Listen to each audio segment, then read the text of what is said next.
మీ business ఏదైనా మీ ఊర్లో promotion చేయాలంటే అది సుమన్ టీవీతోనే సాధ్యం. ఇప్పుడే సంప్రదించండి. 1వ తేదీన ఎస్సీ వర్గీకరణపై సుప్రీంకోర్టు ఇచ్చిన తీర్పుకు నిరసనగా ఈరోజు భీమవరం పట్టణంలో బంద్ నిర్వహించడం జరుగుతుంది.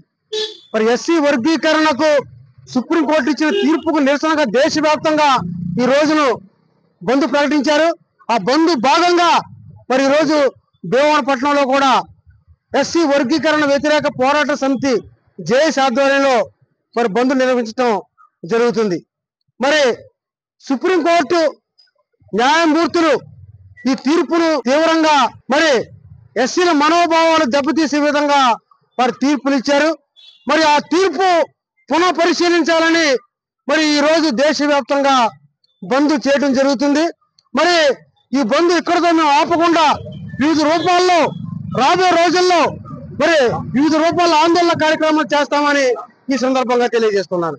ఎస్సీ వర్గీకరణకు వ్యతిరేకంగా సుప్రీంకోర్టు ఇచ్చిన తీర్పునకు ఈ రోజు భారత బంద్కు ఎస్సీ వర్గీకరణ వ్యతిరేక పోరాట సమితి జేఏసీ ఆధ్వర్యంలో భీమవరం పశ్చిమ గోదావరి జిల్లా హెడ్ క్వార్టర్ అయిన భీమవరంలో మేము బంద్నకు పిలుపునిచ్చాం. ఈ బంద్కు ప్రతి ఒక్కరు సహకరించారు. వ్యాపార పరంగా బ్యాంకులు మొత్తం అందరూ కూడా ఈ బంద్కు సహకరించారు. మేము చాలా శాంతియుతంగా ఈ బంద్ని నిర్వహించాం. దానికి కోఆపరేట్ చేసిన వ్యాపారవేత్తలందరూ కూడా ధన్యవాదాలు తెలియజేస్తున్నాం. అలాగే ఈ తీర్పును పునఃపరిశీలించి రివ్యూ పిటిషన్ ద్వారాగా వేసినటువంటి పిటిషన్లు కూడా కోర్టు సానుకూలంగా స్పందించి మరి దీన్ని ఒకసారి పునరాలోచించడం చేయాలని మేము కలిసి ఉన్నటువంటి మాలమాదిగులను ఈరోజు విడగొట్టి చాలా ఇబ్బందులకు గురి చేస్తున్నారు. మమ్మల్ని చాలా నొప్పించారు. ఇది ప్రభుత్వం ఒక పక్షానికి తీసుకున్న నిర్ణయంగా ఉంది, కానీ ప్రజలందరూ కలిసి ఉన్నటువంటి బహుజనుల్ని విడదీసే విధంగా ఈ తీర్పు ఉండడం చాలా ఆశాస్పదం.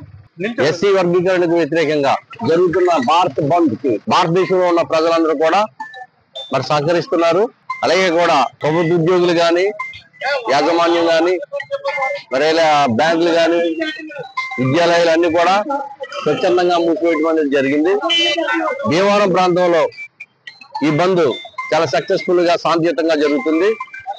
మరి ఈ పరిణామాలను పరిగణలోకి తీసుకుని భారత ప్రధాని కానీ మరి సుప్రీంకోర్టు పరిస్థితులను పరిగణలోకి తీసుకొని ఆర్టికల్ 341 ప్రకారంగా ఇది అన్యాయంగా కుల వర్గీకరణ జరిగిందనే విషయాన్ని మీరు గ్రహించాలా, దీని కుల వర్గీకరణ వెనుక తీసుకోవాలా, మానవాళికి కలిసి ఉండేటట్లుగా మీరు చర్యలు తీసుకోవాలని సవనీయంగా వేడుకుంటూ సెలవు తీసుకుంటున్నా. Thank you. ఈరోజు నేషనల్ వైడ్ భారత్ బంద్ ప్రకటించిన సందర్భంగా మానవులకు ఏదైతే జరిగిన అన్యాయం ఉందో దాన్ని ఖండిస్తూ ఈ భారత్ బంద్లో మేమందరం పాల్గొన్నాం. భీమవరం డిపో వద్ద 4 గంటల నుండి మేము శాంతియుత ర్యాలీ నిరసన తెలియజేశాం. మరి ఇప్పటి వరకు అందరూ సహకరించారు. ఏదైతే రాజ్యాంగబద్ధంగా జరగవలసిన వర్గీకరణ పక్కదోవ పట్టి రాజకీయ లబ్ధి కోసం కొంతమంది రాజకీయ నాయకులు చేసిన ఈ విభజన, రాజకీయ విభజన ఏదైతే ఉందో దాన్ని ఖండిస్తున్నాం. ఇది వర్గీకరణ అనేది దళితులకి చేసి వాస్తవం వాళ్ళు ఏం చేస్తున్నారంటే పక్కదో పట్టించి రాష్ట్రాన్ని కానీ దేశాన్ని కానీ వాళ్ళు రెస్ట్రిక్షన్ పరిపాలిస్తున్నారు. కేవలం అక్కడ తప్పుదో పట్టించే ఉద్దేశంతోనే ఈ వర్గీకరణ జరిగింది. అన్నదమ్ముల్లా కలిసి ఉన్న 59 కులాల వారు ఈ మధ్యలో కొట్టుకుంటూ మాకు తీరని అన్యాయం చేశారు. వాస్తవం చెప్పాలంటే జనాభా నిష్పత్తి పెరిగింది, రిజర్వేషన్ నిష్పత్తి కూడా పెరగాలి. అది పెంచకుండా ప్రైవేటు కంపెనీలో రిజర్వేషన్ ఇవ్వాలి. అవి ఇవ్వకుండా మాకు ఉన్న కొద్ది కాబట్టి రిజర్వేషన్లో మీరు కొట్టి సావండి అని ఈ వర్గీకరణ కార్యక్రమాన్ని తెరమతి తెచ్చారు. కావున మేము రాజకీయ పార్టీలకు, ప్రతినిధులకు మేము ఒకటే తెలియజేస్తున్నాం, మా మాలల వర్గీకరణపై అగ్రవర్ణాలు పెత్తనం చెల్లదు.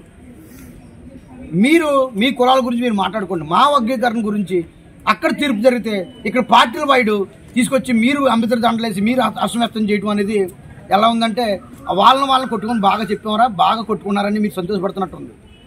కనుక ఇది గమనించండి. వర్గీకరణ అంశం అనేది రాష్ట్రపతి గారు గవర్నర్ ద్వారా తెలియజేసిన అంశం. దాన్ని తీర్పు ద్వారా తెలియజేశారు.